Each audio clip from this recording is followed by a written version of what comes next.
Hey there, my name's Curtis Lucas and you're watching Empire Building. So in this episode I wanted to do something really special because today marks a very special day, a very special anniversary. 1 year ago today, Bitcoin flash crashed all the way down to approximately $3,800. And for those of us who were in the space, or you know what, it doesn't even matter what you might have been invested in at the time, it was quite an experience.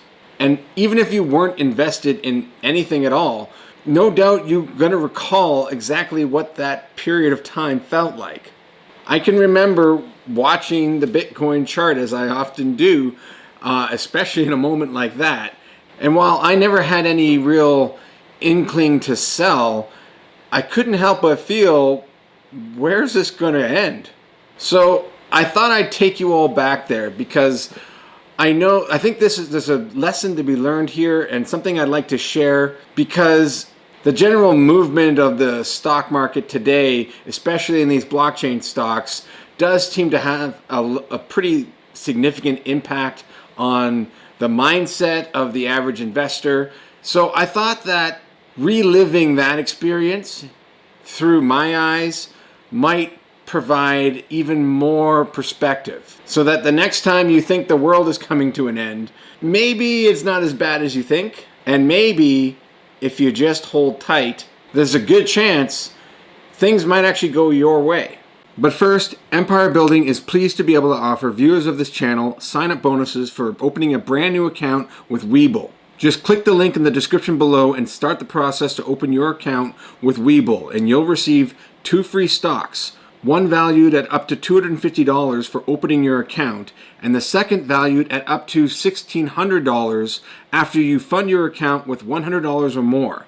You'll also enjoy commission-free trading, pre- and post-market hours trading, and free contract fee and zero-cost options trading. In addition, when applicants transfer from other brokerages to WeBull, applicants will be able to get a transfer reimbursement of up to $100. And with that, let's get back to the video. So I'm currently recording this on March 13th, 2021.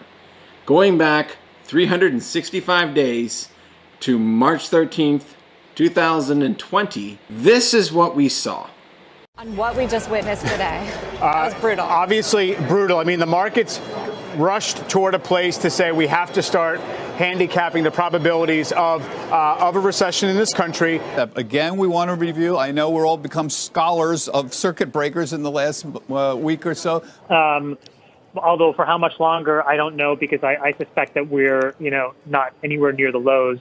23 years I've been the floor reporter at the New York Stock Exchange, and you don't see days like this very often, Brian. And then, of course, shortly after, there was Bill Ackman. Incredibly widespread. It's deadly. And as we heard on the president's announcement, and this is, if you actually follow Twitter, this was out a few days ago, it's killing young people. It's killing healthy people. Assume it's going to kill your child, okay? Let's assume it's got a 1 in 50 chance of killing your child and operate accordingly. The reason why is the only answer for the world is to shut the world for 30 days. For me personally, I sat and watched as my portfolio was ripped to shreds. And this after having suffered through a prolonged Bitcoin bear market that we just thought we were finally coming out of. The narrative at the time was that Bitcoin was an uncorrelated asset, and that in the event of some sort of global catastrophe, Bitcoin would be the savior. So the fear, uncertainty, and doubt, when that proved not necessarily to be the case, at least with regards to black swan events like the coronavirus was, it got a lot of people, myself included, second-guessing themselves. In just 1 month, from February 5th to March 13th, my account dropped 53.58%, bringing my balance down to just $22,599. But that was not the full extent of my losses. As I mentioned, I had just suffered through an extended bear market after having previously hit pretty hard by cannabis stocks. From the inception of my trading account, my account as a whole had lost $31,210 by this point. For me, this meant a net loss of 80%. If that doesn't shake your conviction, I don't know what does. So I think you can appreciate that, at least for a moment, I did begin to doubt my resolve. I certainly didn't know exactly what was going to happen next, but my conviction for the potential of blockchain and Bitcoin in our future, and if anything, especially so in a world where transacting and interacting is going more and more digital by necessity, why wouldn't there be a place for a digital currency? One that you could interact with without ever having to come into physical contact. I remember thinking, sure, if you go into a grocery store and you've got a Visa card, you can tap, but you still have to physically come in contact with those machines. And that only works up to a certain limit. If you want to go any higher than that, you have to physically plug your card in and enter your PIN on the same keypad that everybody else interacts with. You don't have to do that with Bitcoin. You don't have to touch anyone else's device but your own. How is that not useful in this situation? Now, I'm not going to get into the intricacies of Bitcoin as a currency. We'll save that for another time. But the point being is that the technology, the underlying technology, has a definite use case here. So I reaffirmed my convictions and I doubled down hard. I took everything I could possibly get my hands on and put it in. I'm not going to lie, it was scary. Now, in hindsight, it feels pretty darn good. But at the time, buying RIOT at 58 cents was a pretty scary thing to be doing. But as I've mentioned before, I don't just invest in stocks. I mine Ethereum. My Ethereum HODL position at the time amounted to 36.3 ETH, where Bitcoin had dropped down to $3,800. Ethereum had dropped to approximately $80, making my entire HODL position worth a mere $2,900 US. But oh, what a difference a year can bring. That same ETH HODL position today is now worth $72,600 US. That's a year-over-year gain of 2,400%. As for my stock portfolio, from March 13th, 2020 to March 13th, 2021, my account had grown from $22,599 all the way to Friday's close of $1,718,160. And again, as always, Canadian dollars. So this doesn't even include whatever sort of gains we might witness in the coming week now that Bitcoin has blown right through $60,000. Ladies and gentlemen, we are just getting started. Again, not financial advice, but I can share with you what I am doing, and that is nothing. One thing I have learned is that, especially in those early days, back last March, I had made quite a few changes in my portfolio. Ones that if I had just left it alone exactly the way it was, I would have done significantly better off. But obviously, who am I to complain?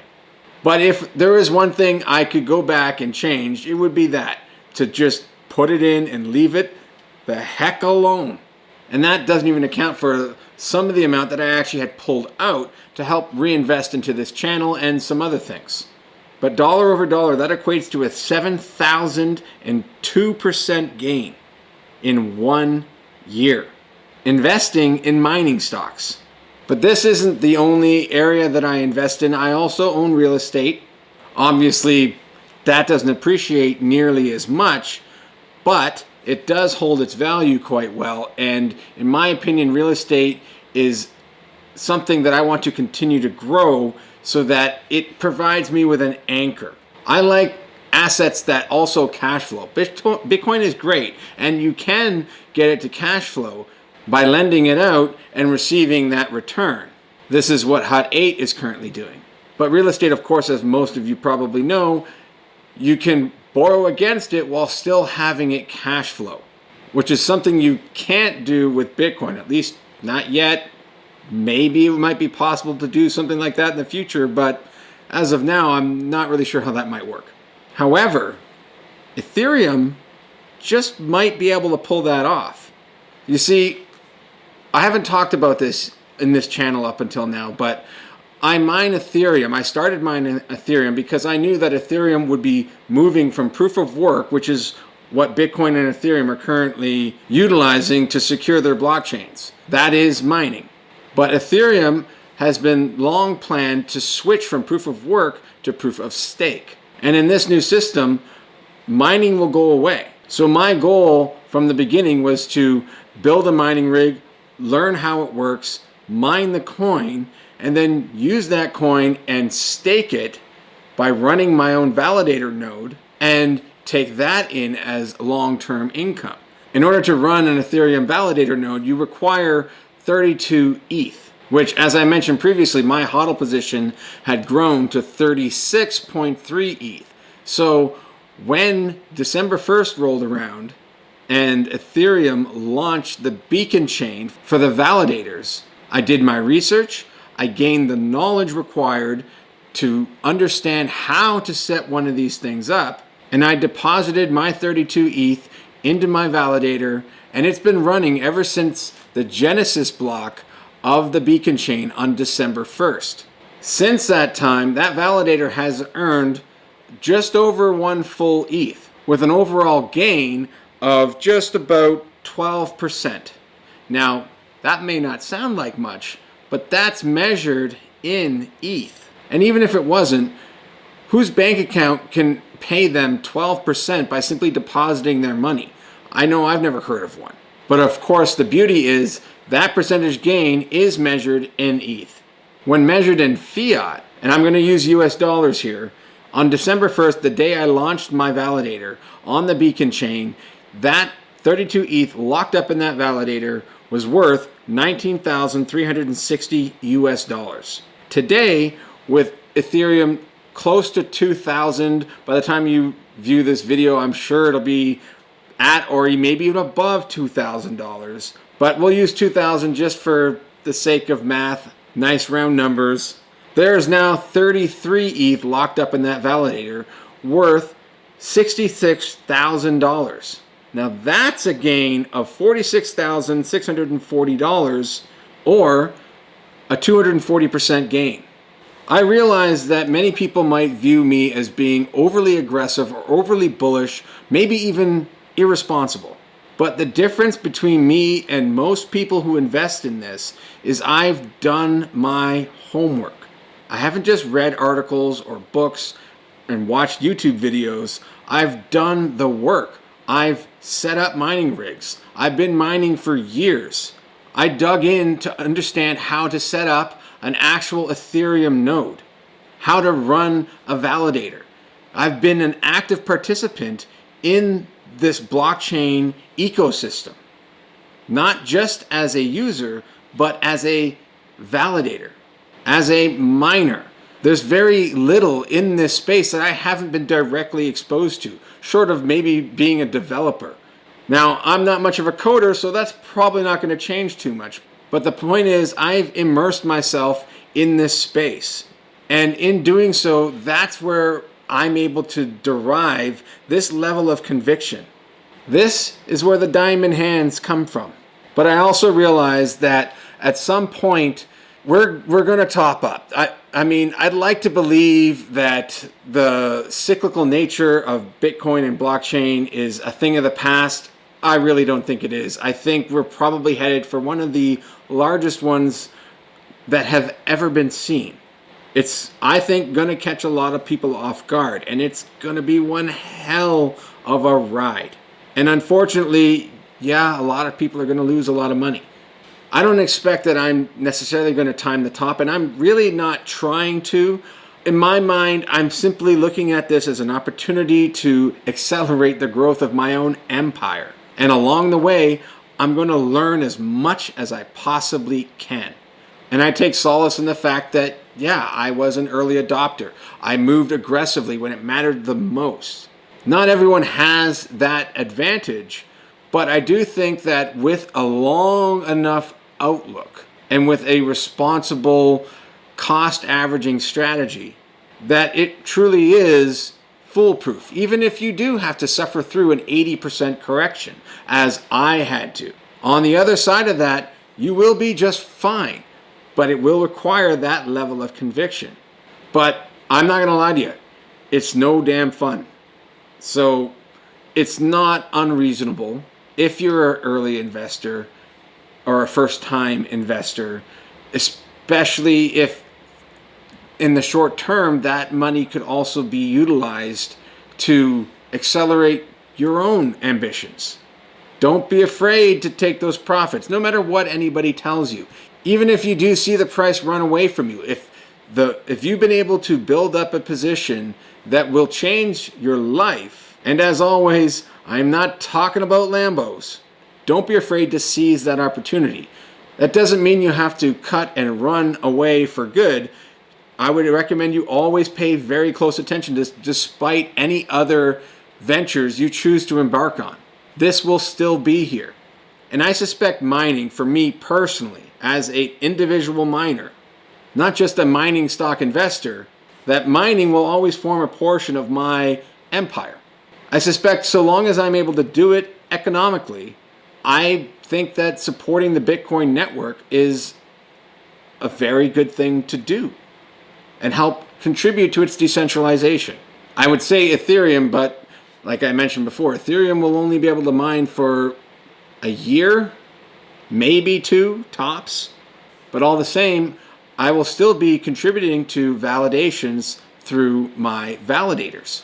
For those of you who are wondering, I did do one video on what it takes to set up a validator. It's not a step-by-step or guide. I was planning on doing something like that, but the channel took a different direction. But if you are interested in learning more about what it takes to set up a validator, if maybe you think you're ready to take on that sort of technical challenge and you've got the capital to be able to run a validator, then I definitely recommend Kierin Mulholland. That's the guy that I learned everything that I know about running a validator. His channel is also an excellent resource if you really want to dive into and begin to understand the DeFi world and other things Ethereum. But if you don't necessarily have the capital or the technical know-how to run your own validator, there are other alternatives by utilizing staking pools, which are getting better and better. And I haven't been following it that closely, but you do need to do your research there as well because there are risks involved. The majority of the slashing events that have occurred on the Beacon chain have been the result of such staking pools. So this doesn't come without its risk. The last thing you really want to do is lock your money up for a year or 2 perhaps, and then have the first thing happen to you is get slashed and get kicked off the Beacon chain. This has happened quite a few times and I've heard the horror stories. It sucks. But this only reinforces the importance of taking control of your own money, doing your own research, and holding on to your own private keys. And just in case anybody doubts the validity of my own validator, every time my validator validates a block, it does so while posting empire building right into that block, where it will stay on the blockchain for eternity. Empire building will forever be a part of the Ethereum blockchain. I'm pretty proud of that. That's all for this one. Now let's get back to empire building.